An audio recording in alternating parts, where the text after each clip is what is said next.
હવે સીધા જ સાંભળીશું અમિત શાહને। मोदी जी के खिलाफ इस तरह की विषैली भाषा का उपयोग किया है, उनको मुंह की खानी पड़ी है। इस बार कर्नाटक के अंदर भी इनको कर्नाटक की जनता जवाब देगी। एक जो सबसे अहम मुद्दा जो कर्नाटक में उभर के आया है वो है रिजर्वेशन का मामला। जिस तरह की बातें कांग्रेस के द्वारा किया गया है, उन्होंने कहा कि 75% हम बढ़ा देंगे रिजर्वेशन। उस पूरे रिजर्वेशन के मामले को आप किस तरह से देखते हैं, क्योंकि लोग कहते हैं कि आपकी पार्टी ने या आपकी सरकार ने 4% मुस्लिम रिजर्वेशन खत्म कर दी। देखिए, 4% मुस्लिम रिजर्वेशन हमारी पार्टी ने ही खत्म किया है, सच कह रहे हैं, क्योंकि वो गैर संवैधानिक था। हमारे संविधान में धर्म के आधार पर रिजर्वेशन का कोई प्रावधान नहीं है। कांग्रेस ने अपीसमेंट की पॉलिसी के तहत वोट बैंक को कंसोलिडेट करने के लिए ये मुस्लिम रिजर्वेशन किया था, जिसको हमने हटा दिया है। और मैं मानता हूं हमने बहुत उचित कदम किया है। ये ठीक है, थोड़ा लेट हो गया है, परंतु ये हमारा जो फैसला है इस संविधान सहमत है। रिजर्वेशन विद इन रिजर्वेशन की बात करते हैं, एससी के रिजर्वेशन को हटाने की बात करती है कांग्रेस पार्टी, उसको आप किस तरह से देखते हैं? देखिए, रिजर्वेशन विद इन रिजर्वेशन हमने बहुत सोच समझ कर किया है। एक मधुस्वामी कमेटी बनी थी। मधुस्वामी कमेटी ने ढेर सारे डेटा का एनालिसिस कर कर, आबादी की संख्या को काउंट कर कर, उनके प्रतिनिधित्व को काउंट कर कर एक बैलेंस अप्रोच के साथ सरकार को एक सुझाव दिया था। उसके बाद में सरकार ने स्टेक होल्डर से भी चर्चा की है, चुने हुए विधायकों से भी चर्चा की है और समाज के आगेवानों से भी चर्चा की है, सोशल लीडर से भी चर्चा की। ये सब कर कर अनुसूचित जनजाति का जो आरक्षण है, रिजर्वेशन है, इसके अंदर हमने रिजर्वेशन के अंदर कुछ लिमिट्स तय किए हैं। तो रिजर्वेशन विद इन रिजर्वेशन है, वो कांग्रेस हटाना चाहती है, मगर मैं आज आपके माध्यम से बड़ा स्पष्ट कर देता हूं कि एससी में रिजर्वेशन में जो रिजर्वेशन है वो नहीं हटेगा। और जो हमने तय किया है राइट के लिए, लेफ्ट के लिए और अन्य एससी के समाजों के लिए, वो जस का तस रहेगा, इसमें कोई परिवर्तन नहीं।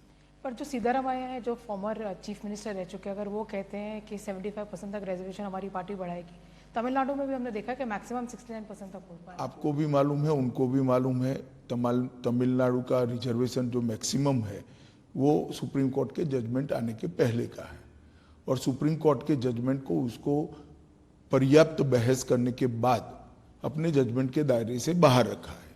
बाकी तो बोलने के लिए तो कुछ भी बोला जा सकता है, परंतु मैं इतना ही कहना चाहता हूं कि आप अगर मुस्लिम रिजर्वेशन 4% से बढ़ाकर 6% करना चाहते हो तो कांग्रेस पार्टी ने स्पष्टता कर देनी चाहिए कि वो किसका कम करेंगे। ओबीसी का कम करेंगे, एससी का कम करेंगे, एसटी का कम करेंगे, लिंगायत का कम करेंगे या वोकल लीगा का कम करेंगे। सिद्धरामैया जी ने चुनाव प्रचार समाप्त होने के पहले स्पष्टता कर देनी चाहिए। एक आखिरी सवाल मेरा आपसे रहेगा, आप लगातार दौरा करते रहे कर्नाटका का, वोटिंग होनी है 10 तारीख को, आपकी क्या अपील रहेगी कर्नाटका की जनता को? देखिए, मैं कर्नाटक की जनता को करबद्ध निवेदन करना चाहता हूं कि विगत 4 साल के अंदर पहले श्री येदियुरप्पा जी की और बाद में श्री बसवराज बोम्मई की सरकार ने ऊपर नरेंद्र मोदी जी की सरकार के साथ रहकर डबल इंजन सरकार के सारे फायदे कर्नाटक की जनता को पहुंचाया है। पहली बार कर्नाटक का इंफ्रास्ट्रक्चर डेवलपमेंट, इरिगेशन और बाकी सारी ग्रामीण विकास और शहरी विकास की सुविधाएं irrespective of region pan Karnataka फैली है और लगभग 50 लाख लोगों को नरेंद्र मोदी सरकार के गरीब कल्याण के बेनिफिट्स पहुंचे हैं। मैं 50 लाख लोग जब कहता हूं तब 50 लाख परिवार होते हैं। ये बहुत बड़ा फायदा नरेंद्र मोदी सरकार के नेतृत्व में डबल इंजन सरकार का नीचे तक पहुंचे। मैं एक ही उदाहरण कर्नाटक की जनता को देना चाहता हूं।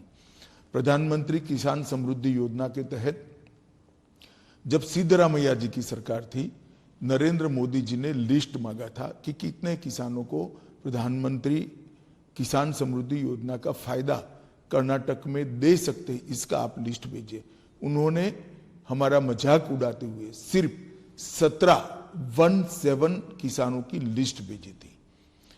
इसलिए उन्होंने लिस्ट इतनी छोटी भेजी थी कि उनको डर था कि अगर मोदी जी का हर साल चेक किसानों के अकाउंट में जाता है तो भारतीय जनता पार्टी की लोकप्रियता बढ़ेगी।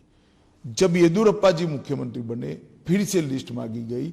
येदुरप्पा जी ने 54 लाख किसानों की लिस्ट भेजी है और अब तक मुंबई सरकार और मोदी सरकार ने मिलकर 54 लाख किसानों को 15,000 करोड़ रुपया उनके सीधे बैंक अकाउंट में ट्रांसफर किया है।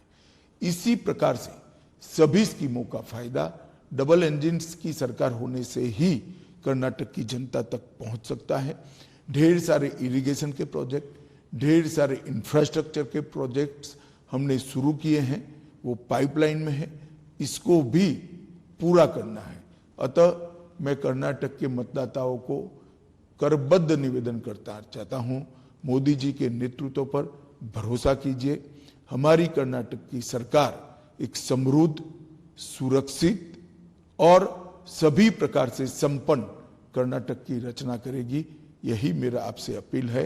खूब मतदान करिए, कमल के लिए मतदान करिए। धन्यवाद।